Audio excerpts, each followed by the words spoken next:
Hello, good afternoon student. आज आप लोगों को बताएंगे नेटवर्क थ्योरी।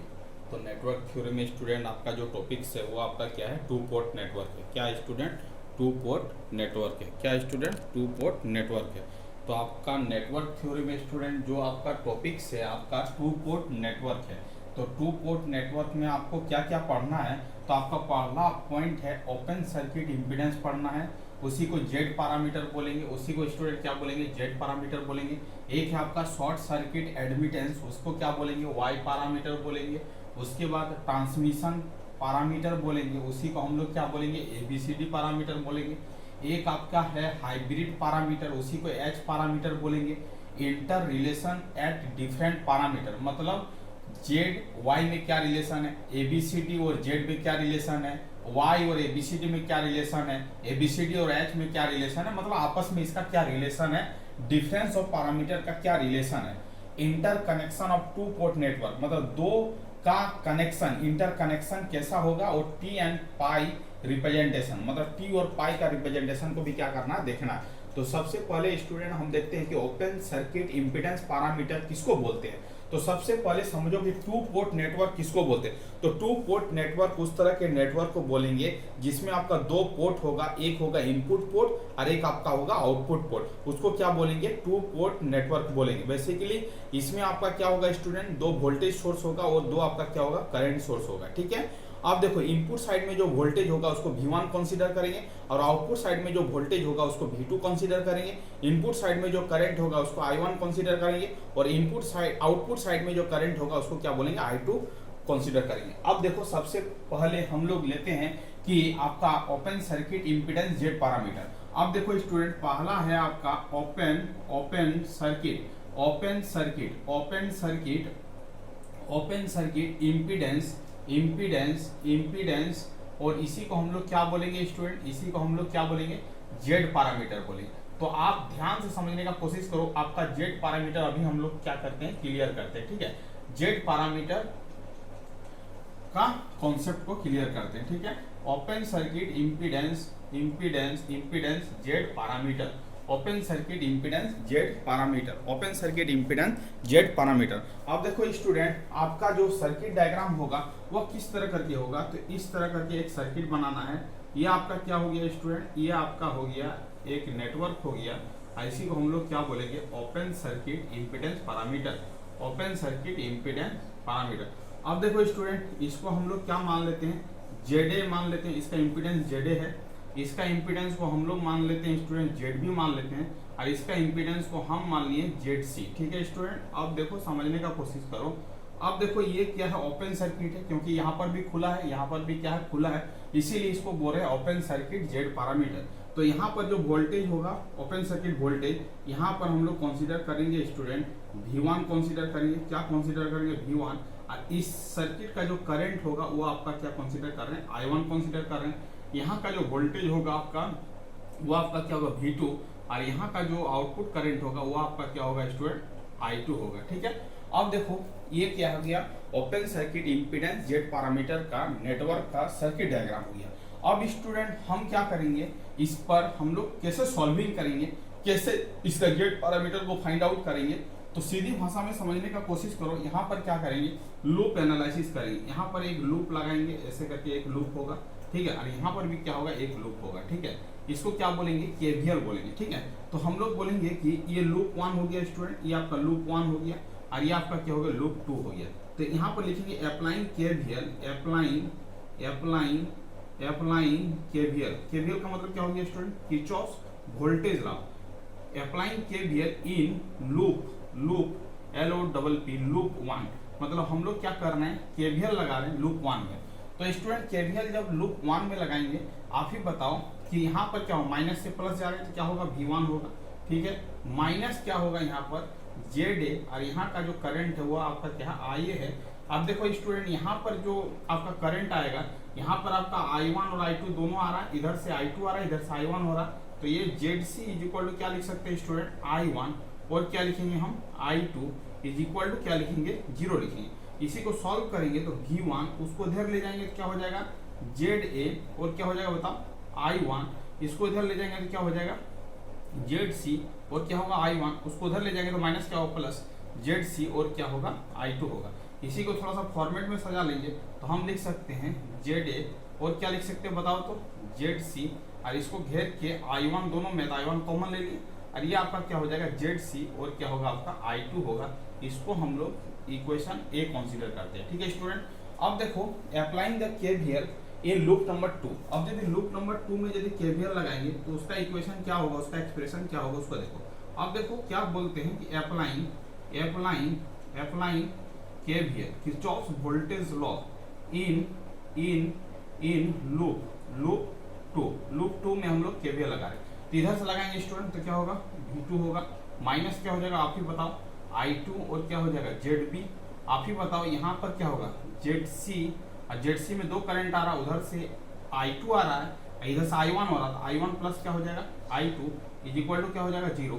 इस निगेटिव साइन को सब उधर ले जाएंगे तो आप ही बताओ स्टूडेंट क्या हो जाएगा I2 और क्या हो जाएगा ZB, इसको सॉल्व कर लेंगे तो ZC और क्या हो जाएगा I1 और क्या हो जाएगा आप ही बताओ ZC और क्या हो जाएगा आपका I2। इसको थोड़ा सा फॉर्मेट में सजा लेंगे स्टूडेंट तो क्या लिख सकते हैं आप ही बताओ ZC और क्या लिख सकते हैं बताओ I1, और यहाँ पर आप ही बताओ ZB और क्या लिख सकते हैं बताओ तो ZC और क्या लिख सकते हैं बताओ तो I2 लिख सकते हैं स्टूडेंट। इसी को हम लोग इक्वेशन नंबर क्या मान रहे हैं स्टूडेंट 2 मान रहे हैं। ठीक है, इक्वेशन 2 मान रहे हैं। ठीक है, क्या मान रहे हैं इक्वेशन 2 मान रहे हैं। अब स्टूडेंट ध्यान दो, अब आप ध्यान दो कि हम कैसे लिख रहे हैं। इक्वेशन 1 और इक्वेशन 2 को कंबाइन करके लिखेंगे, equation A and equation B, equation A and equation B. We get क्या हो रहा है उसको देखो। ठीक है, अब देखो यहाँ पर V1 क्या वैल्यू आया ZA और क्या आया बताओ ZC और क्या आया बताओ I1 और क्या आया बताओ ZC और क्या होगा I2 होगा।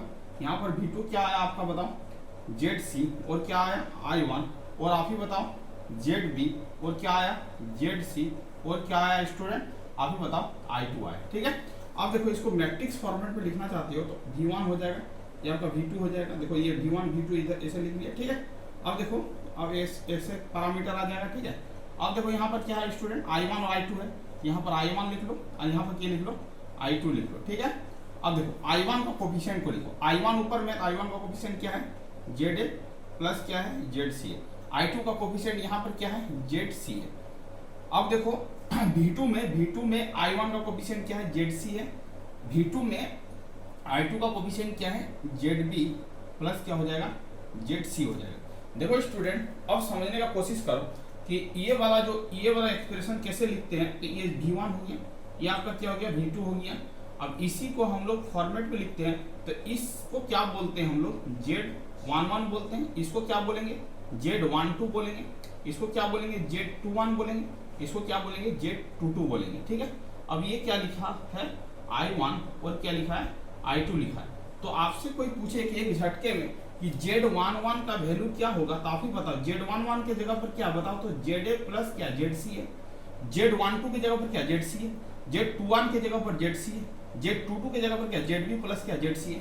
इसका मतलब सिमिलर स्टाइल में कोई पूछे कि Z11 का वैल्यू क्या होगा तो आप बोल सकते हैं एक झटके में ZA प्लस क्या होगा ZC होगा, Z12 का वैल्यू क्या होगा एक झटके में बोलोगे ZC होगा।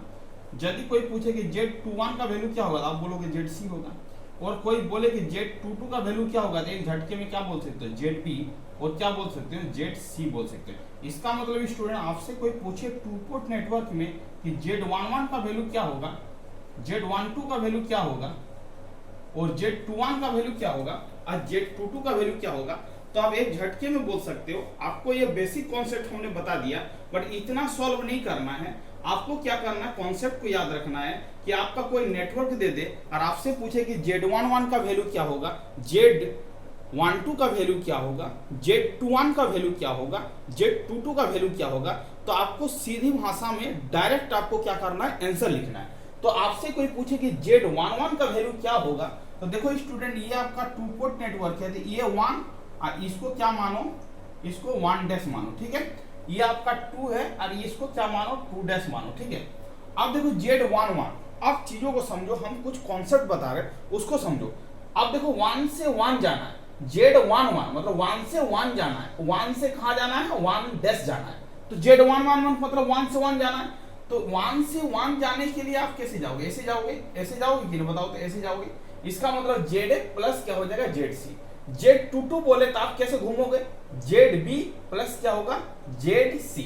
और Z12 बोले 1 से लेके 2 जाना है, तो 1 2 मतलब 1 2 का कॉमन जो चीज है वो क्या है ZC है, और Z21 का भी कॉमन चीज क्या है ZC है। इसका मतलब इस चीज का कॉमन पॉइंट क्या है ZC है, तो Z12 और Z21 क्या होगा ZC होगा, और Z11 क्या होगा ZA प्लस क्या होगा ZC होगा, और Z22 क्या होगा ZB प्लस क्या होगा ZC होगा। इस तरह करके हम लोग क्या कर लेंगे, कॉन्सेप्ट को याद कर लेंगे। इसी को क्या बोलते हैं, ओपन सर्किट इंपिडेंस पैरामीटर। इसी को क्या बोलेंगे दूसरी भाषा में, जेड पैरामीटर बोलेंगे। तो आप स्टूडेंट यहां से लेके यहां तक आप लिख सकते हो। अब देखो चीजों को समझो। अब ये चीज होने के बाद आपसे एग्जाम में कैसे प्रॉब्लम पूछेगा, ये तो आपका बेसिक कॉन्सेप्ट था। अब आपका एग्जाम में कैसा प्रॉब्लम आएगा उस पॉइंट पर बात करते हैं कि एग्जाम में कैसा प्रॉब्लम आएगा। अब देखो स्टूडेंट, ये आपका प्रॉब्लम नहीं, इस तरह का प्रॉब्लम आपका नहीं आएगा। आपका प्रॉब्लम क्या रहेगा उसको हम बताते हैं, ठीक है। अब देखो हम पूरा मिटा दे रहे हैं। अब ये सर्किट है, ठीक है, ये सर्किट है, ये आपका सर्किट है। आपका एग्जाम में कैसे क्वेश्चन आएगा उसको हम बता रहे हैं, ठीक है। अब देखो कोई क्वेश्चन सेटर सेट करेगा, बोलेगा ये 2 ओम है, ठीक है, ये आपका क्या है 3 ओम है, ठीक है, और ये आपका क्या 4 ओम है, ठीक। ये वाला नेटवर्क दे देगा और आपसे पूछेगा कि फाइंड जेड पैरामीटर। क्या पूछेगा, फाइंड जेड पैरामीटर। ये आपका क्वेश्चन बन चुका है, ठीक है। अब पूछेगा कि फाइंड जेड पैरामीटर। फाइंड एक झटके में लिखेगा फाइंड जेड पैरामीटर। आपसे पूछेगा फाइंड जेड पैरामीटर, तो आप कैसे लिखोगे, चीजों को समझो। तो जेड पैरामीटर पूछ रहा है, तो इसका मतलब आपसे क्या पूछ रहा है, Z11 पूछ रहा है, और क्या पूछ रहा है Z12 पूछ रहा है, और क्या पूछ रहा है Z21 पूछ रहा है, और क्या पूछ रहा है Z22 पूछ रहा है। अब देखो चीजों को समझो, अब एक झटके में कैसे आंसर लिखते हैं, ठीक है। अब Z11 पूछ रहा है तो 1 से 1 जाना, इसका मतलब है ऐसे हमको ऐसे घूम के आना हो, ऐसे घूम के आना हो। तो ऐसे घूमेंगे तो मेरे को क्या क्या मिलेगा रास्ते में, 2 मिलेगा और 3 मिलेगा। तो चुपचाप 2 + 3 = क्या हो जाएगा 5, और यहां पर लिखेंगे ओम, ठीक है। अब देखो Z12 और Z21, 1 2 और 21 में कॉमन क्या है ZC है, तो Z12 और Z21 क्या होगा, जो कॉमन चीज है ZC कॉमन है, तो चुपचाप लिखना 3 ओम यहां पर भी लिखना क्या 3 ओम। अब कोई पूछे कि Z22 का वैल्यू क्या होगा, तो आपको 2 से 2 की ओर जाना है, ठीक है, 2 से 2 की ओर जाना। तो 4 + 3 क्या हो जाएगा 7 हो जाएगा। ये आपका क्या हो गया Z22 हो गया। तो इस तरह करके यदि आपसे कोई पूछे कि कोई नेटवर्क दे दे और जेड पैरामीटर निकालने के लिए बोले, तो आप एक झटके में आप प्रॉब्लम को सॉल्व कर सकते हो ऐसे ही। वही आपका फॉर्मूला है, ZA + ZC = क्या हो जाएगा Z11, Z12 = ZC, Z21 = ZC, Z22 = ZB plus क्या होगा ZC होगा। तो इस तरह करके प्रॉब्लम को हम लोग क्या करेंगे स्टूडेंट, सॉल्विंग करेंगे। अब बताओ, आप ही बताओ कि कोई प्रॉब्लम दे दे, कोई बंदा आए और प्रॉब्लम दे दिया, अब बोला कि आप ही मेरे सामने फिर से बनाओ एक प्रॉब्लम, ये वाला दे दिया और डाटा को चेंज कर दिया। ये पूछा ये आपका क्या 5 ओम है, ये आपका क्या 5 ओम है, और ये आपका क्या 5 ओम है। मान लेते कुछ भी दे सकता है, डाटा कुछ भी दे सकता है, कॉन्सेप्ट को समझिए। तो Z11 बोलेगा तो 1 से लेकर 1 जाना, तो 5 + 5 क्या होगा 10 होगा, ठीक है। Z12 कॉमन पॉइंट क्या 5 है, तो 5 लिखेगा। Z21 कॉमन पॉइंट क्या 5 है, तो 5 लिखेगा। Z22 2 से 2 जाना, 5 5 क्या हो जाएगा 10 हो जाएगा। इस तरह करके हम लोग जेड पैरामीटर का प्रॉब्लम को क्या कर लेंगे स्टूडेंट, सॉल्विंग कर लेंगे। आपको कोई प्रॉब्लम नहीं होना चाहिए। अब आपसे क्या क्या क्वेश्चन पूछेगा कि आपसे पूछेगा कि open circuit impedance Z parameter में इस नेटवर्क को सिमेट्रिक होने के लिए क्या कंडीशन होना पड़ेगा। तो सिमेट्रिक होने के लिए कुछ कंडीशन है,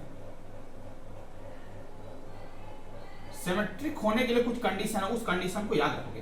क्या होगा Z11 = क्या होगा, ये Z22 होगा, तभी जाके ये नेटवर्क क्या होगा सिमेट्रिक होगा। और एक कंडीशन पूछता है रिसिप्रोकल। इस नेटवर्क को रिसिप्रोकल होने के लिए क्या होना पड़ेगा जेड पैरामीटर को, तो आपको बोलना है Z12 = क्या होना पड़ेगा Z21 होना पड़ेगा, तभी जाके क्या होगा नेटवर्क क्या होगा रिसिप्रोकल होगा। तो इसको नोट पॉइंट करके आपने नोट पॉइंट करके इसको लिख लो कि जेड पैरामीटर को सिमेट्रिक होने के लिए क्या कंडीशन होना पड़ेगा, तो Z11 is equal to Z22 होना पड़ेगा, और रिसिप्रोकल होने के लिए Z12 इज इक्वल टू क्या होना पड़ेगा, Z21 होना पड़ेगा। ये VBI है, इससे आपका SSC क्वेश्चन पूछता है कि Z पैरामीटर को सिमेट्रिक होने के लिए कौन सा कंडीशन होना चाहिए और Z पैरामीटर को रेसिप्रोकल होने के लिए कौन सा कंडीशन होना चाहिए। तो इस दोनों कंडीशन को आप याद रखोगे तो SSC का प्रॉब्लम को आप चुटकी में सॉल्व कर लोगे। अब आते हैं स्टूडेंट, अब आते हैं short circuit admittance parameter. Short circuit admittance parameter, यहां तक आपका Z पैरामीटर हो चुका है। अब आते हैं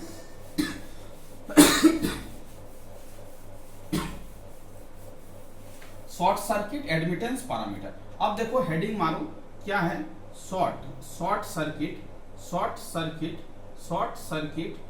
circuit admittance parameter,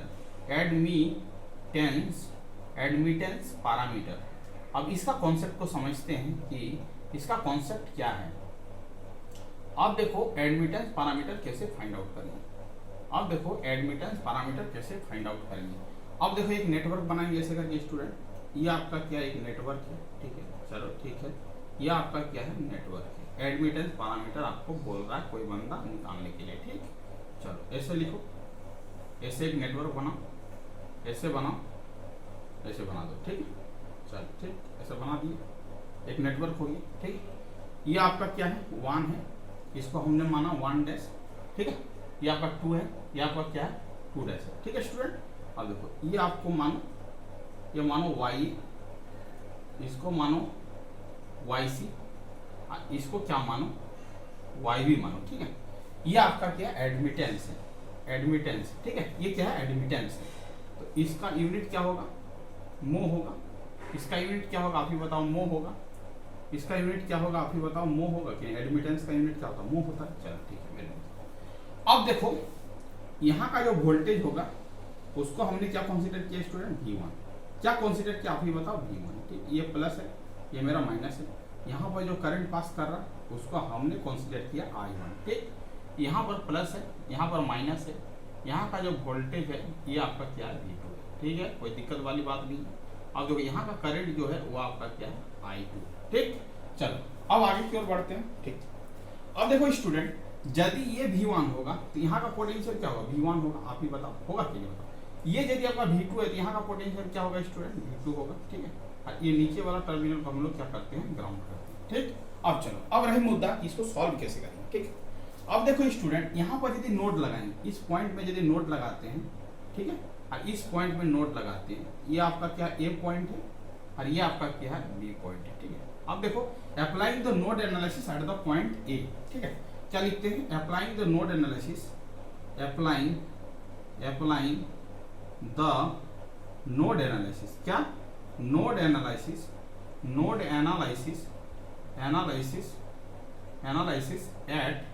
eight point A point में हम लोग नोड लगा रहे, ठीक है स्टूडेंट।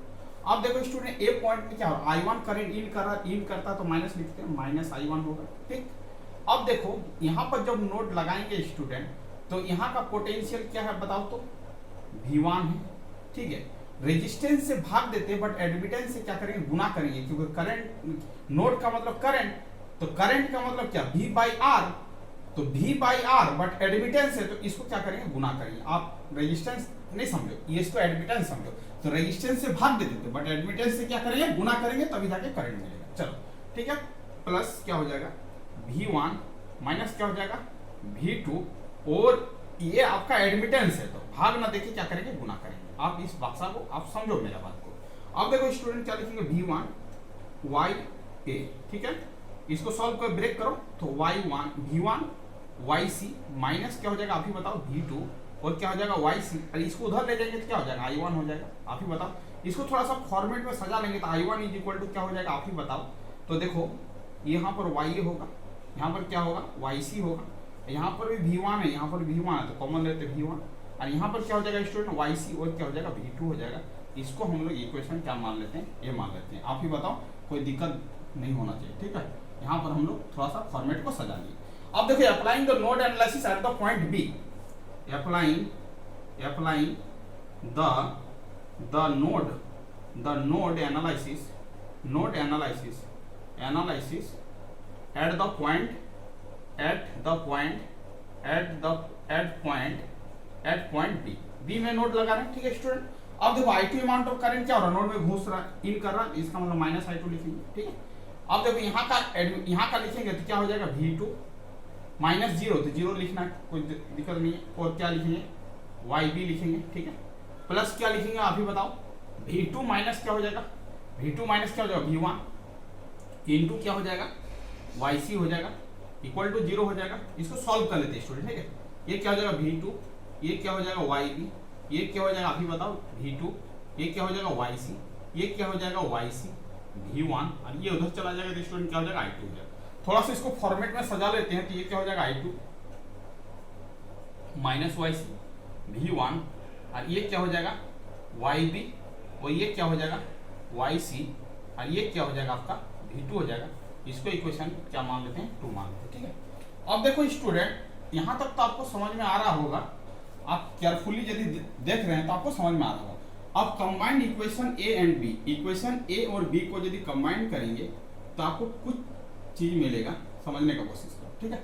अब देखो यहाँ पर क्या है, I1 इज इक्वल टू क्या निकला YA, और क्या निकला YC, और क्या निकला V1, और ये आपका क्या निकला YC और V2।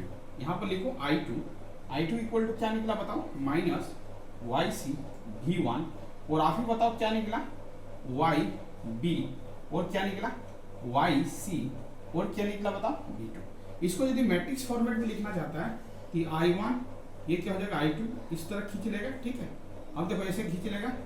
अब देखो यहाँ पर क्या लिखेगा स्टूडेंट, यहाँ पर लिखेगा V1, यहाँ पर क्या लिखेगा V2 लिखेगा, ठीक। अब देखो V1 का कोफिशिएंट को लिख लेगा चुपचाप YA प्लस क्या हो जाएगा YC हो जाएगा, ठीक है।